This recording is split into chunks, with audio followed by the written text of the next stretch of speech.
Charles Kanjama is an advocate of the High Court. I was admitted to the bar in the year 2003, and I've been a practitioner through and through. I've now done 22 years in practice, and in the year 2022, that is 3 years ago, I was admitted to the role of Senior Counsel, so I'm now a Senior Counsel. I believe I'm the right person because one, I'm tried, I'm tested, and I'm trusted. I have served LSK in various capacities as a chair of the Constitution Implementation and Law Reform Committee, as a member of a number of LSK committees. I've served LSK in a branch, Nairobi branch, as a caucus of branch chairs, chairperson, which means I understand devolution immensely. In fact, my heart beats with the pulse of devolution in the Law Society of Kenya. So members across the country can trust me to work with branches and chapters to pursue their interest in matters of practice and welfare. And more importantly, it's not just track record, where I have the strongest track record without question among my competitors, but I also believe I have the most compelling manifesto, because as I have been serving in various capacities in the Law Society of Kenya, I've seen what needs to be done.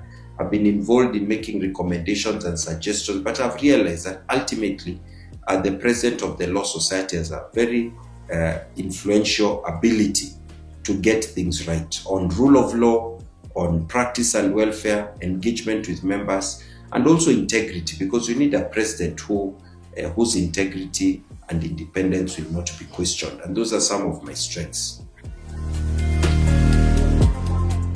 I can say I've summarized my agenda into 4 key pillars. I have almost 40 campaign promises, but 4 key pillars. The first is rule of law, because rule of law is extremely important. LSK has been doing great things in rule of law, but for a long time, we've largely been reactive. Reactive means we wait for things to happen, for somebody to cross the red line, and then we make noise, we go to court, sometimes we may go to the streets. So I want to supplement that, which is a very important part of what LSK does, with also being proactive. So for example, I want LSK to start publishing an annual rule of law report to identify where are the gaps in the issue of rule of law. I want LSK to start working with the constitutional commissions and independent offices that are the Chapter 15 organs in the Constitution charged with promoting constitutionalism. They are churning out reports every year, but not much is being done about their reports. Those are just some examples. Then, of course, in the area of integrity and independence, we have seen a gradual deterioration in the issue of integrity in the judicial processes, in court registries, in commercial registries, whether it is land registries, company registry, or any other registry. So the practice environment for lawyers is being affected by increasing lack of integrity, even within the legal profession, within the judiciary. So we need to strengthen the mechanisms of accountability and the mechanisms that allow people to fight corruption. For example, the Judicial Service Commission processes. I want to encourage lawyers to give regular feedback to judges. They already have an internal performance monitoring system, but I think it needs to be supplemented with feedback from lawyers who are the primary consumers of judicial services as they represent their clients. So those are some of the things I want to do there, and I think the next president of the Law Society of Kenya has to be somebody who's strong and trusted, because Kenya is approaching a moment which would be difficult, of course, of the 2027 elections. You need a president who you trust from the bottom of your heart, cannot be co-opted and enter into, say, partisan politics. Is only partisan about rule of law, access to justice, and constitutionalism. That's where LSK focuses. And then, of course, my third pillar is practice and welfare. In fact, I've been saying bread and butter first. The people who pay subscription fees that make LSK run are members. So when you look at Section 4 of the 14 functions of LSK, 4 are public facing, and they're very important. But the other 9 are inward facing, to promote the legal profession, regulate the profession. So things like CPD programs need to be improved. Things like practice space needs to be protected from imposters. We need to also expand practice space, utilize technology, AI, and all these new emerging areas to expand practice space. And for me, those are matters that are at my heart, because that's what I've done throughout my previous terms of service in the law profession. Recently, I've been the chairperson of the Nairobi Legal Awards Trust for the last 5 years. I stepped down a month ago after doing 6 very successful awards as the chair of the trust. And we've been impressed by how lawyers are pursuing legal excellence. In-house lawyers, commercial conveyancing practitioners, litigation lawyers in large law firms, SME law firms, young lawyers, all of them. So there are great ideas that you can see lawyers implementing, and we want to expand this so that all lawyers, wherever they are, in Nairobi, in other parts of the country, can be inspired and strengthen their legal practice. So promote the legal profession, expand the legal practice space. And then the 4th pillar is engagement. Because for an effective Law Society of Kenya leadership, you don't have all the answers, and you can't do anything alone. You have to work with other people. So for LSK to be effective, you need a leadership that is responsive to branches and chapters, is engaging members, other stakeholders. And then let me finish by saying that even though my agenda is those 4 words, rule of law, then integrity and independence, practice and welfare and engagement, that's why I say the time is right. There are some key projects that LSK has started on that the next leadership has to get them done, like the Wakili Towers or Justice Towers building that is about to begin. The groundbreaking will be in the next few weeks. You need an LSK president who can be trusted to safeguard members' funds and put up the building effectively. We've started the process of reviewing the Advocates Act and the LSK Act. It needs to be completed under a trusted pair of hands. We need to review the Advocates Remuneration Order. I've been in the committee that has been trying to get this done under LSK. The process now needs to be completed. And then, of course, one of my very passionate ideas, which again the current LSK has thought of beginning, but it is a project that will be undertaken by the next council, is to set up a CPD training institute.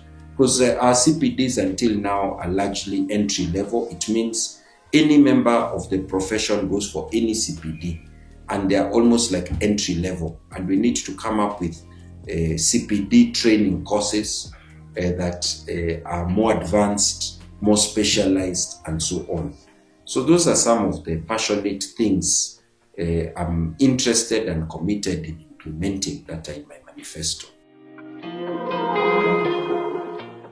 So for me, I think LSK is not a political party, and among its members, you have lawyers who may be on either side, advising every side.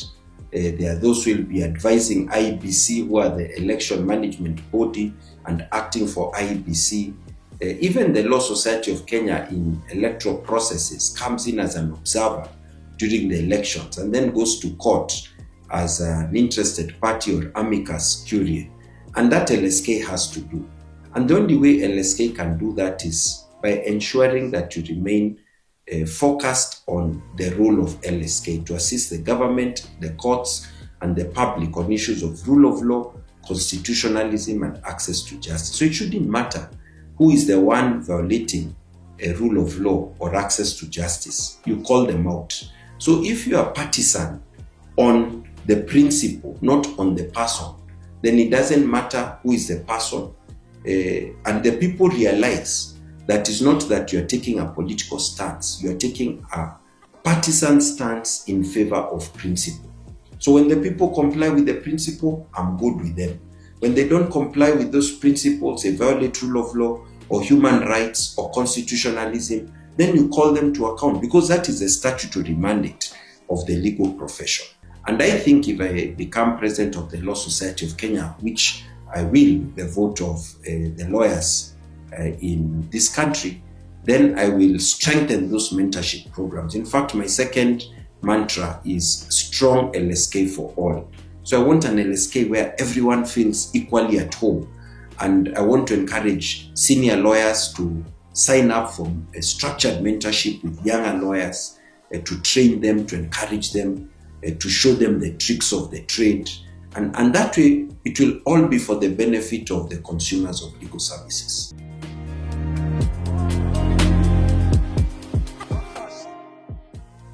I think I've already answered the question, but I will emphasize further that even LSK on its own, in matters of good governance, cannot act alone.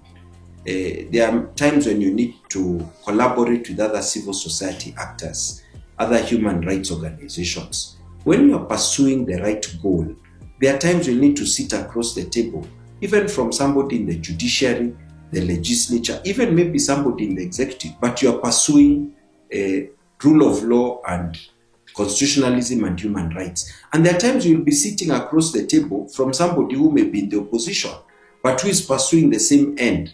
So for me, I don't believe that for LSK to discharge its role, it has to build heavy walls and say that no, we'll never engage with people in opposition or people in government. No, you will engage with all of them so long as you are engaging in a clear, structured environment, not a hidden agenda and deal making that is contrary to the interests of your members. If you do that, then everyone will know what you stand for.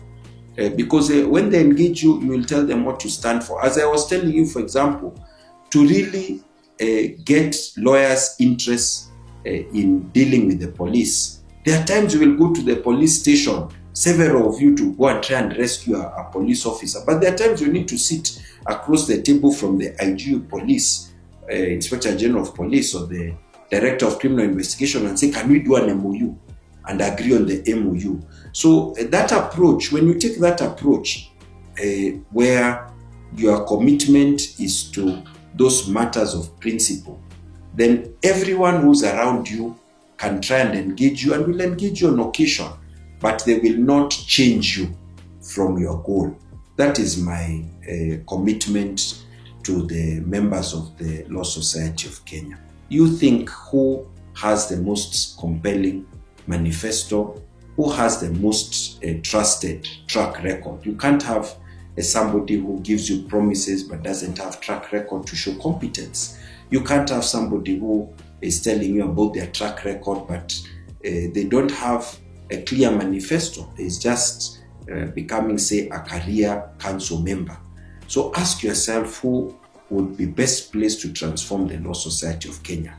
If you believe, as I do, that the answer to that question is Charles Kanjama, spread the word. Tell the others that this is a moment of transformation to build a strong LSK for all, that the time is ripe for the first senior counsel ever to be elected as LSK president, Charles Kanjama.